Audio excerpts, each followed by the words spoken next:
Brasil del 70, el mejor de la historia.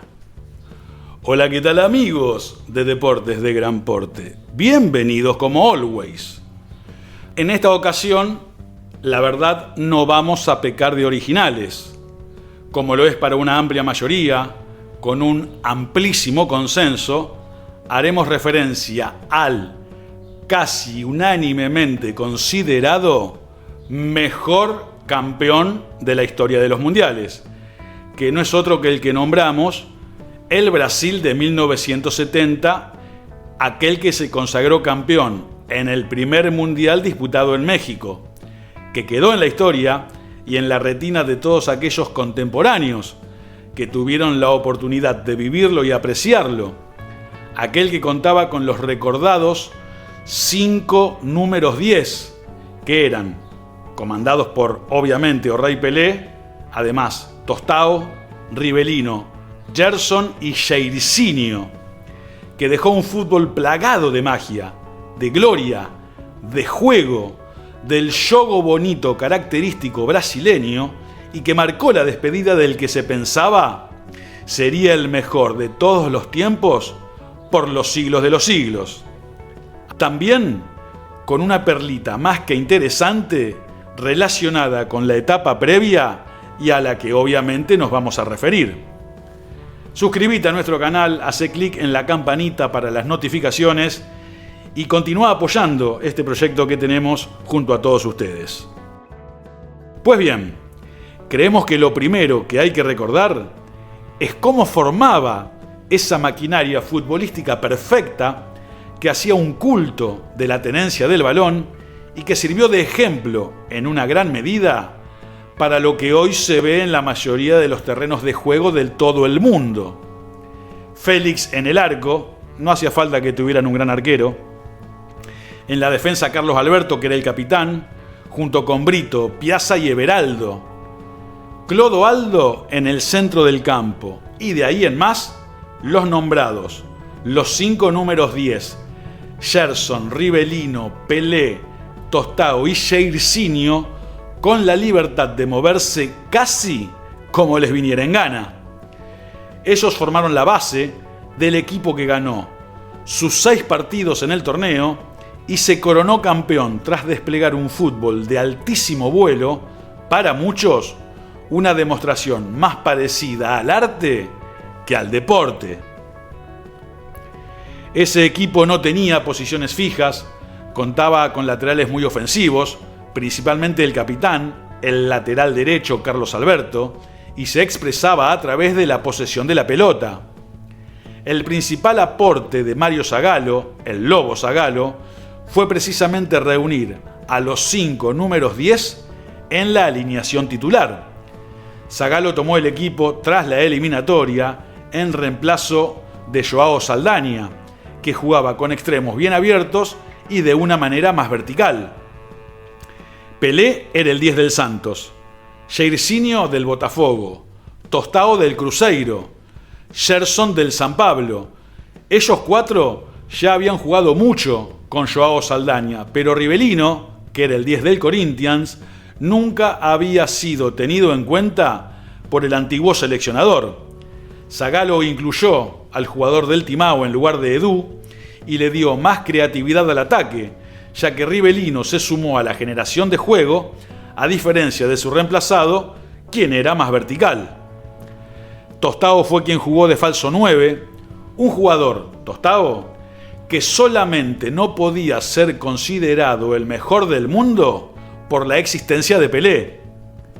Rivelino se desempeñó más por la izquierda, Jairzinho, que fue el goleador, un poco más adelantado y por la derecha, y Gerson un poco más atrás como lanzador. Pelé donde la pelota mandara. Como no había referencia de área, los defensores rivales perdían la oportunidad de anticipar movimientos. Entonces emergía la inteligencia de estos fenómenos y siempre se mostraba uno de ellos prácticamente en soledad. Todos fueron claves, pero uno de los que fue puntualmente clave en el esquema fue Clodoaldo, joven mediocampista de 21 años que en el Santos formaba parte del sistema ofensivo. En la selección se destacó como uno de los volantes más retrasados y le dio aire a Gerson para que se sumara a la creación del juego. Clodoaldo fue una especie de volante central adelantado a su época, moderno, de mucho juego y de salida clara. Podríamos decir, para los que son más chicos, una mezcla de Andrea Pirlo, el italiano, y del argentino Fernando Redondo, para que se hagan una idea. Es decir, que su misión fue la de esforzarse, un poco más que el resto, para que los 5-10 brillaran en ataque. Clodoaldo lo hizo a la perfección y hasta se dio el gusto de dar 2 asistencias extraordinarias y convertir un gran gol en esa Copa del Mundo. Zagallo también retrasó a Piazza, que era el volante central clásico en la formación previa, y lo puso de marcador central buscando salida clara y otra cosa que hoy se ve como normal, el marcador central que conduce la pelota. Estas decisiones fueron las que permitieron la formación de una selección inolvidable. Los 5 números 10 jugaron juntos por primera vez días antes del inicio de la Copa del Mundo. Se entendieron y complementaron a la perfección, como si siempre hubieran compartido equipo, sobre todo si se tiene en cuenta que el cambio de DT se dio a menos de 3 meses del comienzo del Mundial. El Scratch Douro, que se ganó para la eternidad la Copa Jules Rimet, al ganarla por tercera vez, se fue a México casi un mes antes del comienzo del Mundial, exactamente 21 días antes y, concretamente, a la ciudad de Guanajuato, con el solo y determinante objetivo de aclimatarse a la altura. Una estrategia que compartieron los 2 campeones del mundo, como recordarán ustedes, ambos sudamericanos, en tierras aztecas. Argentina en el 86, empujada además por rumores de destitución al cuerpo técnico, se fue del país rumbo a México casi 40 días antes del comienzo de la Copa del Mundo. Los brasileños utilizaron en esa previa por primera vez el reconocido test de Cooper para medir la resistencia en diferentes circunstancias y les dio resultado. 12 de los 19 goles que convirtieron en el Mundial fueron en la segunda etapa. Literalmente volaban. Y ese fue un activo que tuvieron a la hora de competir y terminar consagrándose. Como decíamos, Brasil ganó los 6 partidos que disputó, marcó los 19 goles que acabamos de decir y recibió apenas 7. Su goleador fue Jairzinho con 7, hizo al menos un gol en cada uno de los partidos del Mundial, y O'Reilly Pelé aportó 4, además de las asistencias, claro está. Enfrentó a Inglaterra, el último campeón. Enfrentó al mejor Perú de la historia. También, ya en semifinales, al último gran Uruguay en mundiales, hasta lo que fue, 40 años después, Sudáfrica 2010. Y venció claramente a Italia en la final, torciendo su resistencia en el segundo tiempo. Brasil 1970 representa el final de una era, la de Edson Arantes do Nascimento, o Rey Pelé. Le costó 24 años y muchas frustraciones volver a consagrarse campeón del mundo. Lo volvió a lograr en el mismo continente, América del Norte, y frente al mismo rival, Italia.